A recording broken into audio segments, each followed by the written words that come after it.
నమస్కారం. మమా కార్యక్రమానికి మనసులో మాట అని చేస్తున్న మమా కార్యక్రమానికి అద్భుతమైన స్పందన వస్తుంది. అనేక రంగాల వారి నుంచి, అనేక ప్రాంతాల వారి నుంచి, అనేక వయసుల వారి నుంచి కూడా గొప్ప స్పందన వస్తుంది. చాలా సంతోషం. మీ అందరికీ కృతజ్ఞతలు, ధన్యవాదాలు. విద్యార్థులు, యువతతో పాటు మేధావులు, పండితులు, కవులు, సాహిత్యవేత్తలు కూడా గొప్పగా మమ కార్యక్రమం పట్ల ప్రశంసలు కురిపిస్తున్నారు, ఆశీస్సులు అందిస్తున్నారు, అభినందనలు తెలియజేస్తున్నారు. వారందరికీ కూడా పేరు పేరున కృతజ్ఞతాపూర్వక నమస్కారాలు తెలియజేస్తున్నాం.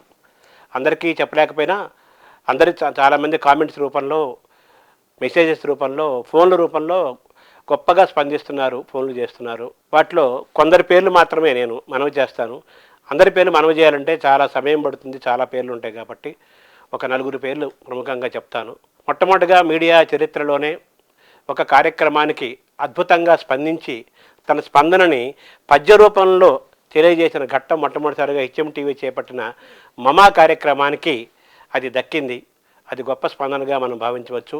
రామడుగు వెంకటేశ్వర శర్మ గారని ఆయన కవి, పండితుడు, అధ్యాపకుడు. ఆయన బేతవోలు రామబ్రహ్మం గారితో చేసిన మమా ఇంటర్వ్యూని చూసి ఆద్యంతము ఆనందం చెంది పద్య రూపంలో మమకు నమో మమ అంటూ పద్యం రాశారు. ఆయనకి ముందుగా కృతజ్ఞతలు, ధన్యవాదాలు తెలియజేసుకుంటున్నాము. మమను తెలుపంగ తరమౌనే మమ కవితకు మమను తెలుపంగ. అలాగే బేతవోలు రామబ్రహ్మం గారు, గుమ్మడి గోపాలకృష్ణ గారి ఇంటర్వ్యూలు, ఇప్పటివరకు వచ్చిన ఇంటర్వ్యూలన్నింటికీ కూడా గొప్ప స్పందన వచ్చింది. చెప్పాలంటే ఏల్చూరు మురళీధరరావు గారు ఢిల్లీలో ఉంటారు. తెలుగు, సంస్కృత, ఇంగ్లీషులో చాలా నిష్ణాతులు, గొప్ప ప్రొఫెసరు. ఆయన గొప్ప కామెంటు ఆయన ఇచ్చారు. ఆత్మీయులు శ్రీ మాచర్మ గారికి నమస్కారములు. ఇటీవలి 5-6 ఏళ్లుగా మీరు నిర్వహించిన ముఖాముఖి కార్యక్రమాల్లో ఇది ఉత్తమోత్తమైన ప్రసారం. సమయస్ఫూర్తితో సముచితంగా ప్రశ్నలను సంధిస్తూ మీరు ఆచార్య బేతవోలు రామబ్రహ్మం గారి నుంచి ఎన్నో మంచి విషయాలను రాబట్టి దీనిని ఒక స్మరణీయ కార్యక్రమంగా తీర్చిదిద్దారు అంటున్నారు. అలాగే సామవేద షణ్ముఖ శర్మ గారు అద్భుతమైన స్పందన ఆశీస్సులుగా అందించారు. మనకొచ్చిన మరో అద్భుతమైన స్పందన కడిమెళ్ల వరప్రసాద్ గారు. ఎవరినో ముఖాముఖి అంటూ ఇంటర్వ్యూ చేస్తూ ఉంటారు. ఒక ప్రశ్న అడుగుతారు, దానికి సమాధానం చెప్తూ ఉండగా మధ్యలో ఆపి మరొక ప్రశ్న వేస్తారు. దానికి సమాధానం చెప్తూ ఉండగా అది కూడా మధ్యలో కట్ చేసి ఇంకొక ప్రశ్న అడుగుతారు. ఇలా తగలబడుతున్నాయి నేటి కాలంలో ముఖాముఖి కార్యక్రమాలు.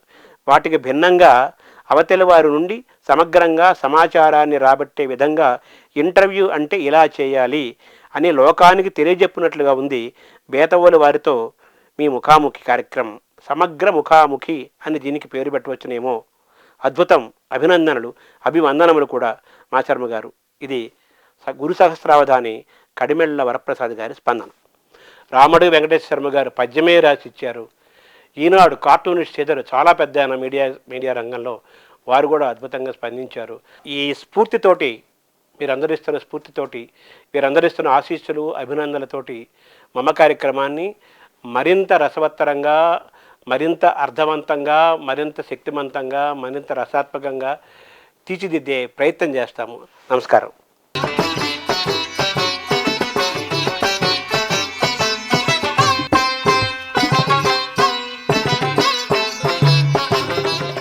సో అలాగే పద్యం అనేది ఇంత మహాపండితులు, భాషావేత్తల సాంగత్యాన్ని తీసుకొచ్చింది.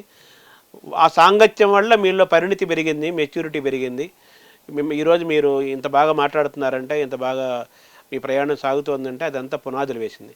అయితే మీరు పద్య నాటకాలు వేయటం ఎప్పుడు ప్రారంభించారు సార్? ఏ వయసులో ప్రారంభమైంది పద్య నాటకం వేయటం? ఊళ్ళో 1975-76 ఆ ప్రాంతంలో మా ఊళ్ళో బ్రహ్మంగారి నాటకం నేర్చుకోవడం, దాంట్లో నేను ఈశ్వరమ్మ, ముక్తి అనేటువంటి 2 ఆడవేషాలతో మొదలయ్యింది. కానీ అంతకుముందు చిన్నతనంలో మా మేనమామల ఊరు, మా మిస్సెస్ వాళ్ళ ఊరు కూడా ఇది వాడపాలెం అని బందర్ దగ్గర. అక్కడ వాళ్ళు లంకెల బిందులు అనే నాటకం వేస్తూ ఒక చిరంజీవి అని ఒక బాలపాత్ర ఉంది. సరే ఊళ్ళో ముందుగా ఎవరిని పిలుస్తారు? కాస్త గారాల పట్టిలు, కాస్త డబ్బులు ఉన్న వాళ్ళని పిలుస్తారు. నేనేముంది మామూలు మనిషిని. నాకు మా అమ్మమ్మ దగ్గర ఉండేవాడిని. మా అమ్మ ఎక్కువ సంతానం అని చెప్పేసి నన్ను అక్కడ పడేశారు మా అమ్మమ్మ దగ్గర.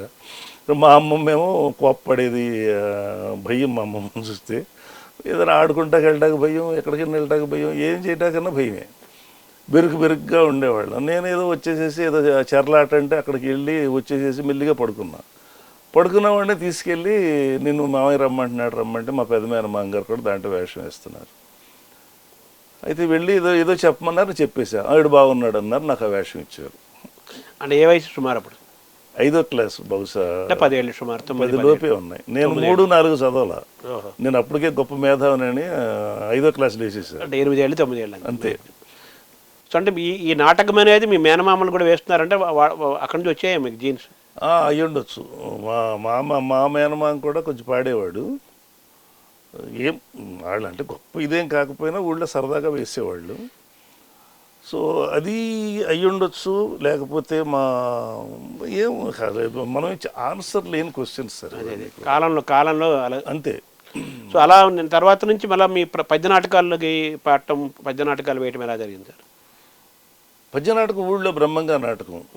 బ్రహ్మంగా నాటకం అంటే పిచ్చి, ఆ తత్వాలు, కీర్తనలు. ముందు ఈశ్వరమ్మ ఆడవేషంతో మొదలైనది బ్రహ్మంగారు వేయటం, సిద్ధపు వేయటం, వీటన్నిటి మీదకి వెళ్ళిపోయింది. మొత్తం నేనే లీడ్ చేసేవాడిని. హార్మోని పెట్టి కూడా ఎక్కడో ఉందంటే అక్కడి నుంచి మోసుకొచ్చేవాళ్ళం. నాకు కొంతమంది మా ఊళ్ళో మామయ్యలు అవుతారు వాళ్ళు, వెలివెల కృష్ణారావు అని, శేషయ్య మామయ్య అని. వీళ్ళు ఏం చేసేవాళ్ళు అంటే, వెలివెల కృష్ణారావు అని ఆయన నాకు బాగా సహకరించేవాడు. నేను ఎక్కడికి వెళ్తే అక్కడికి వచ్చి ఆయనకు అక్కడేసేవాడు. ఆయనకు అసలు యాక్టివిటీ మంచి ఇంట్రెస్ట్ ఉండేది. సో అలాగా మేము ఆ బ్రహ్మంగా నాటకం ఏదో సరదా ఆ ఊరు ఈ ఊరు ఆ ఊరు ఎక్కడదండి అక్కడికి వెళ్ళిపోవటం, అలా పాడుకోవటం, అలా గడిచిపోయింది. ఆ తర్వాత నేను ఉయ్యూరులో ఇతను కొమ్మూరు సుబ్బారావు అని అతను ఒక హార్మోనిస్ట్. అప్పుడు ఆయన పద్యాలు నేర్పించాడు. ఈ బ్రహ్మంగా నాటకాల్లో పరిచయం అయ్యి ఆ తర్వాత అక్కడ ఏదో చిన్న చిన్న వేషాలు కొనేసేవాడు. మా ఊరు ఒక రోజున ఆచరణ వెంకటరత్న నాయుడు గారు బాలనాగం నాటకం వేయటానికి వచ్చాడు. అప్పటికి నేను ఏదో పెద్ద ఆర్టిస్ట్ అనే ఫీలింగ్ వచ్చేసి బాగా పాడేస్తాననే ఫీలింగ్. అయితే ఒకరోజు ముందు వచ్చాడు ఆయన. తర్వాత ఊళ్ళో అప్పుడే యవ్వనంలోకి అడుగు పెట్టాము. ఊళ్ళో పెత్తనం కుర్రాళ్ళతో గ్యాంగులు ఉంటాయి కదా, సరదా పనులన్నీ మిగతా వాళ్ళు అనుకున్నట్టే మేము కూడా ఆ పనుల్లో ఉన్నాం. ఇది రాత్రిపూట వెళ్ళటం, కొబ్బరికాయలు, దొంగతనాలు, బూడిది బుస్సి, అవన్నీ ఉన్నాయి. అది దాంతో ఏంటంటే కొంచెం చురుగ్గా ఉన్న కుర్రాళ్ళలో నేను ఒకడిని. కానీ నా దగ్గర డబ్బులు ఉండేవి కాదు. వెనకాల వాడినే, ముందు వాడిని ఏం కాదు, లీడ్ చేసేవాడిని కాదు. సో ఆ పరిస్థితుల్లో నేను వెళ్ళి, అప్పటికి నన్ను ఇంకొక ఆయన బాయిల పకీరేసి ఆయన పులిరాజు వేషం వేయించాడు బాలనాగంలో. వీళ్ళు వచ్చారు, నేను పులిరాజు వేయాలని నాకు తపన. వాళ్ళు పడుకుని నిద్రపోతున్నారు, ఆచరణ వెంకటరత్న నాయుడు గారు. నేను వెళ్ళాను, నేను పులిరాజు వేస్తాను అన్నా. బావా మా దగ్గర ఉన్నారు బా అన్నాడు. ఆయన స్టైల్ అది కదా, మాట్లాడే స్టైల్ అది. ఆయన దుర్యోధనుడు పాత్రలు వేసి దుర్యోధనుడు ఆయన స్టైల్ అది. అయితే ఇలా అంటాడా అని పక్క మేము అప్పుడు ప్రాక్టీస్ చేసే రూమ్ ఉంది అక్కడ, కరణం గారి ఇల్లు. అక్కడికి వెళ్ళి రాగం మొదలెట్టా. ఆయన నిద్రపోయేవాడు లేచి వాడిని పిలుచురండి అన్నాడు. హార్మోని పెట్టి తీసి పాడమన్నాడు. పడవరేడు గొంతు భలే ఉందిరా అని చెప్పేసి, అప్పుడు కిలార్నెట్ వాయిస్తాడు ఆ నాటక టీంలో, ఇప్పటికే ఉన్నాడు. ఇప్పుడు డివి సుబ్బారావు మనవడు సుబ్బారావుకి వాయిస్తున్నాడు.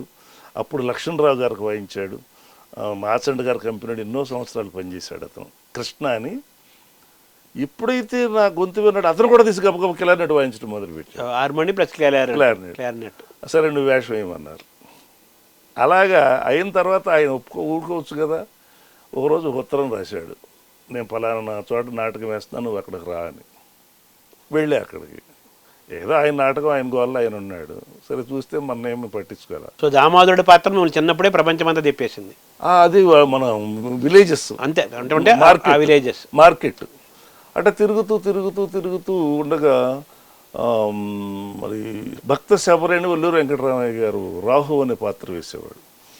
ఇప్పుడు ఈ మత్సల విజయలక్ష్మి అని అంటాం, ఆ అమ్మాయి దాంట్లో అద్భుతమైన character, lady Shabari young character.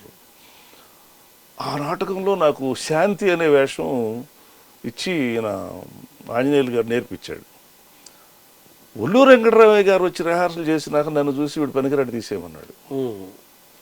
పాత్ర ఇది కాదని అంటే సర్లే నీకు ఇంకా ఇప్పుడెప్పుడు కాదులే తర్వాత చూద్దాం అంటే ఆ వేషం అలా పోయింది నాకు. సో ఇదంతా 70s 80s below 70s 80s Hyderabad రాబోయే ముందు. రాకముందు.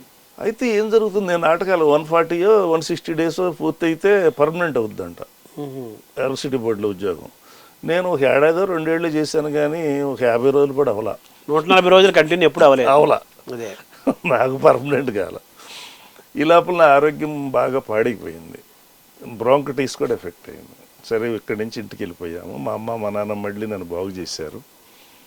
కష్టకాలం అంటే చెప్తున్నా, ఇక మా ఎవరో కూడా పట్టించుకో. అదే టైంలో ఒక పాము కాటేయటం, అప్పుడు నేను ఎవరికి చెప్పొద్దులే, హాయిగా వెళ్ళి పడుకుంటే హాయిగా వెళ్ళిపోతుంది, ఎట్లాగా వేసుకుంది కదా,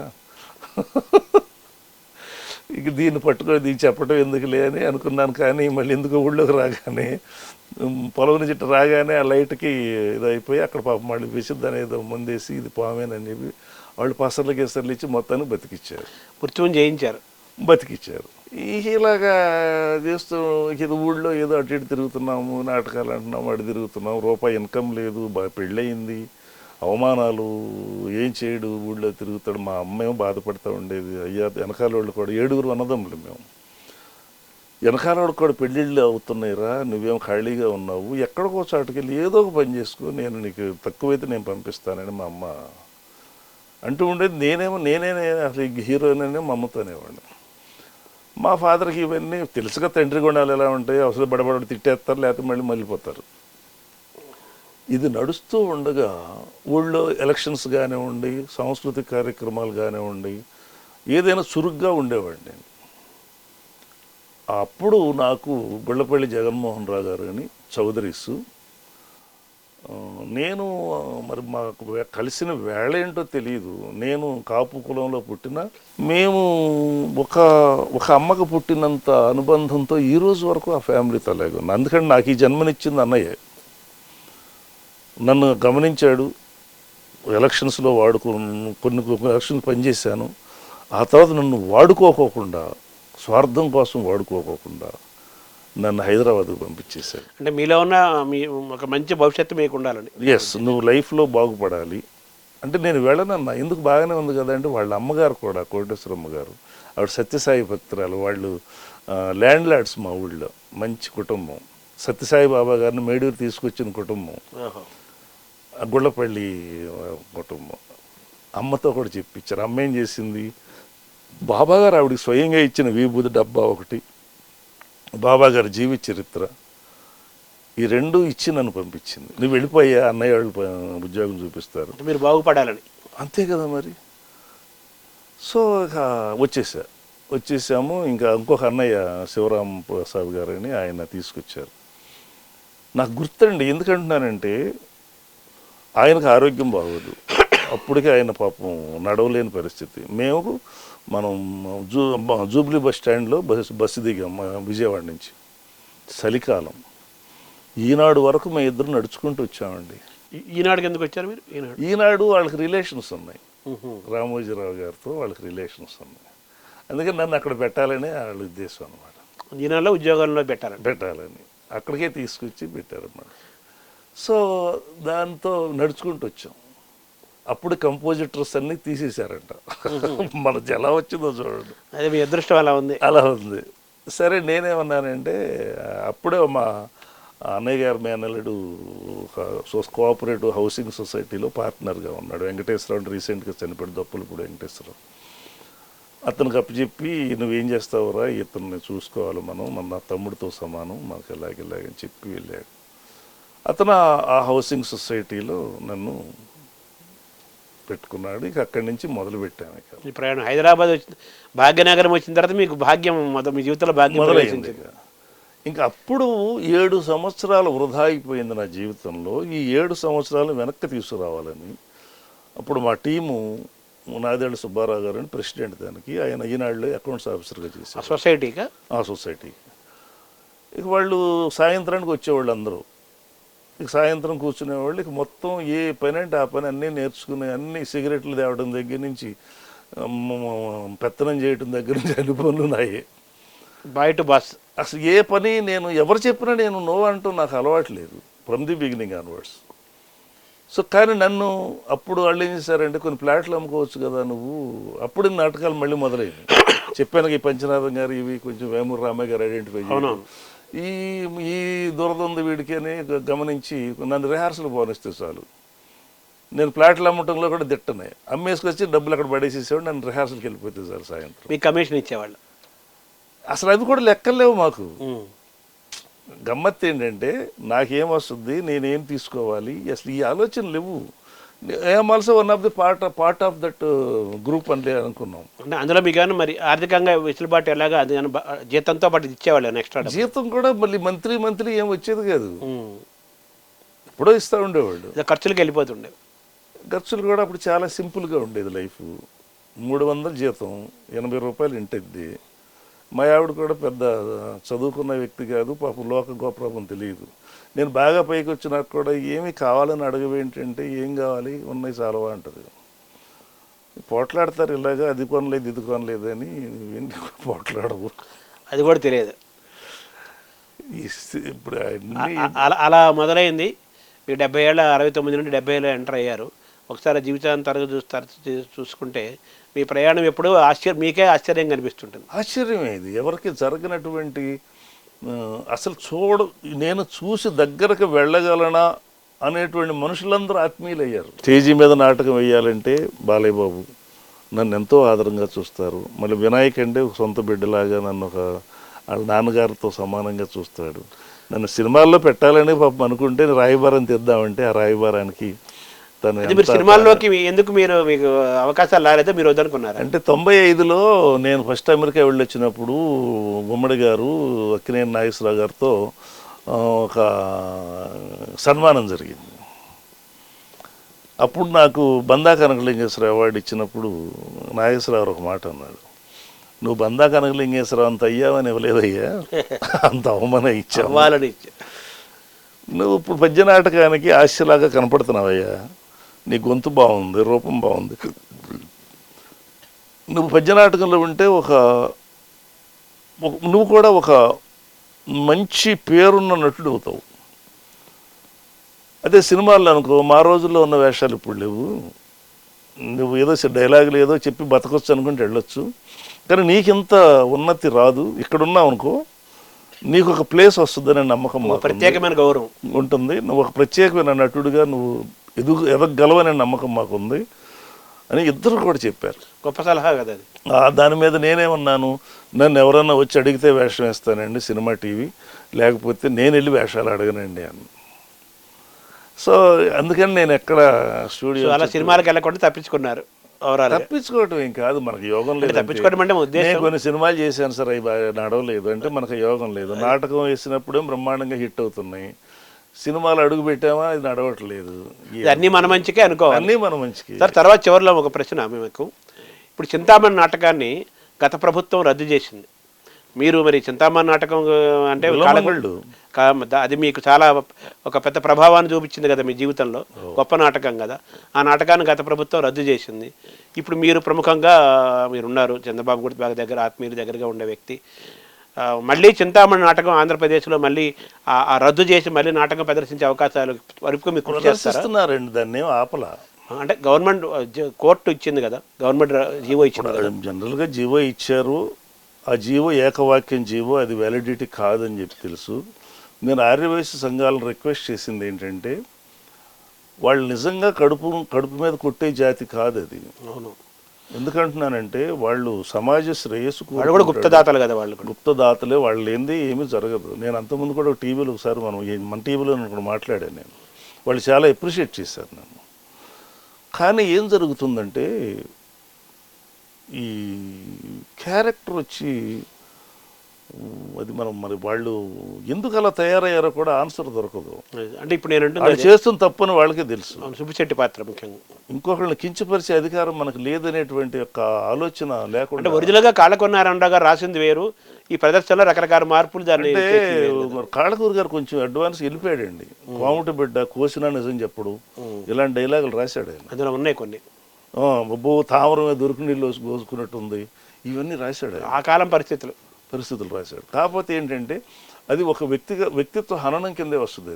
అది అదే కాబట్టి వాటిని తీసేయాలి. అవును, అటువంటి వాటిని. ఇప్పుడు ఏంటంటే ఇప్పుడు నాలాంటి వాడు నాకు సందేహం ఏంటంటే 10 మంది వచ్చి ఆ వేషాలు వేసే వాళ్ళందరూ వచ్చి ఒక రిప్రజెంటేషన్ ఇచ్చి మేము ఇలా చెయ్యము, మేము ఇలా చేస్తాము, కాబట్టి మాకు ఏదైనా గవర్నమెంట్లో మనకు చేయండి అని ఒక కన్స్ట్రక్టివ్గా ఒక సమాజాలన్నీ వచ్చినాయి అనుకోండి, అప్పుడు ఏంటంటే వైశ్య సంఘ ప్రముఖులతో కూర్చుని మాట్లాడి వాళ్ళ అనుమతి తీసుకోవాలి. అయ్యా మీకు ఇబ్బంది కలగకుండా మీకు మనకు సున్నితమైన అంశం కాబట్టి. ఇది చంద్రబాబు నాయుడు గారికి ఏంటి ఇంకా అసలు దాని సంబంధం ఏంటి ఆయనకి? అవును సార్. తర్వాత మీరు ఈ పద్య నాటకాల వల్ల, పద్యాన్ని నమ్ముకోవటం వల్ల మీరు చాలా పేరు వచ్చింది, అది అలా ఉంచుతాము. పద్యం వల్ల మీ చదువులు దెబ్బతిన్నాయా? అసలు చదువుకుంది ఎక్కడ? పద్యంకి మీ చదువు దెబ్బతిన సంబంధమే లేదు అసలు. అంటే సంబంధం లేదన్న కానీ ఉంది. నాకు ఎల్ఎంఈలో సీట్ వచ్చింది 10th అవగానే. అప్పుడు ఊళ్ళో బ్రహ్మంగా నాటకం మొదలుపెట్టారు. నరాలన్నీ గుంజుతున్నాయి హార్మోనియం సౌండ్ విని. మా నాన్నగారు ఏం చదువుకోలేదు, ఆయనకి ఏం తెలియదు. మా ఊళ్ళో ఒక మాస్టర్ ఉంటే ఆయన కొడుకు కూడా సీట్ వచ్చింది. నన్ను ఆయన్ని కలిపి విజయవాడ పంపించారు. నేను చెప్పా మాస్టర్ నాకు సీట్ రాలేదని చెప్పండి. అబద్ధం ఆడారు. చెప్పేశాను. నాకు 5-6 రోజులు ఇంటికి వెళ్ళలేదు. సరే ఇక 5 రోజులు అడిగేటని పారిపోయాడని భయం కదా. మళ్ళీ వెళ్ళగానే మెల్లిగా ఏం మాట్లాడలేదు. ఇక అలా పోయింది, ఎల్ఎంఈ పోయింది. సో మీకు 10వ తరగతి మీ చదువుకపోయినా కానీ పద్యాన్ని నమ్ముకోవటం వల్ల మీకు ఏ లోటు జరగలేదు జీవితంలో? ఏ లోటు జరగలేదు. నేను మా అమ్మాయితో ఒకటి చెప్పానండి. నేను సంక్రాంతి రోజున కూడా నాటకానికి వెళ్ళాను. తిరుపతిలోనే ఎక్కడో నాటకం అయితే మా అమ్మాయిని, ఏం డాడీ సంక్రాంతి పండుగ కూడా ఇంటి దగ్గర ఉంటారు. అప్పుడు 10th క్లాస్కి వచ్చింది అమ్మాయి. వస్తే నాన్న నేను చదివిన చదువుకి గుమాస్తా ఉద్యోగం కూడా రాదు, ప్యూన్ ఉద్యోగం వస్తుంది. ఎంతకాలం ఉన్నా కూడా నేను 1000 రూపాయలు 4 అంకెల జీతానికి రాలేను. నాకు ఎన్నో ఆశలు ఉన్నాయి, మిమ్మల్ని చదివించాలి, ఇల్లు కట్టుకోవాలి, ఇవి నిర్మించాలి. నా గొంతు ఒకటే నాకు ఆధారం. నేను నమ్ముకుంది నా గొంతునే, నాటకాన్నే. నేను సిన్సియర్గా నాటకంలో ఎక్కడికి వెళ్తే అక్కడ నేను ప్రైజ్ తెచ్చుకుంటా. సో ఓవరాల్గా మీరు పద్యాన్ని నమ్ముకున్నందుకు మీకు తృప్తిగా ఉందా? ఎందుకు తృప్తిగా ఉండదు? నేను నాటకం వేస్తుంటే ఒక చిరంజీవి గారు, అల్లు అరవింద్ గారు, ఒక ఎంఎస్ రెడ్డి గారు, ఒక పరుచూరు గోపాలకృష్ణ గారు, మురళీమోహన్ గారు, దాసనారాయణరావు గారు, వీళ్ళే కాకుండా మోహన్ బాబు గారు ₹1,00,000 ఇచ్చేళ్ళాడు నాటకం చూసి. బ్రహ్మానందం గారు నాతో పాటు సుబ్బిశెట్టి ఇస్తారు. ఆయన పేద కళాకారుల కోసం మనం ఏదైనా చేద్దాం గోపాలకృష్ణ గారు అంటే విజయవాడలో కూడా హైదరాబాద్లో కూడా 2 నాటకాలు వేసాం. అప్పుడు ₹1,50,000 పంచిపెట్టాం. అక్కడ 50,000, ఇక్కడ ₹1,00,000 ఆ రోజుల్లో. సో పద్యం వల్ల 10వ తరగతి చదువు అయిపోయినా కానీ పద్యం మిమ్మల్ని ప్రపంచ పటం మీద తీసుకెళ్ళింది. సో పద్యం నమ్ముకున్న వాళ్ళకి ఎటువంటి నష్టం జరగదు, లాభమే ఉంటుందని మీ జీవితం ఉదాహరణ. నమ్ముకోవటం అంటే విశ్వదాభిరామ ప్రోజుగా చెప్తే రాదు. అదే పాడాలి, సంగీతాన్ని అన్వయించుకు పాడాలి. ఇప్పుడు కొంతమంది వికృత స్వభావాలుగా మాట్లాడుతూ ఉన్నారు. జ్ఞానానికి గానానికి సంబంధం లేదు. సో మీరు చెప్పేది తెలుగు నేర్చుకోవడం వల్ల వాళ్ళకి జ్ఞాపక శక్తి, విదేశాల్లో కూడా మన భాష యొక్క గొప్పతనం, తర్వాత వాళ్ళకి ప్రత్యేకమైన గుర్తింపు వస్తుంది. ఇంగ్లీష్ నేర్చుకోండి కానీ తెలుగు భాష, తెలుగు పద్యం ముఖ్యంగా అంటే జ్ఞాపక శక్తి కూడా వస్తుంది అన్నారు. జ్ఞాపక శక్తి వస్తుంది, ఎందుకంటే పద్యంలో ఉన్న పవర్ అది.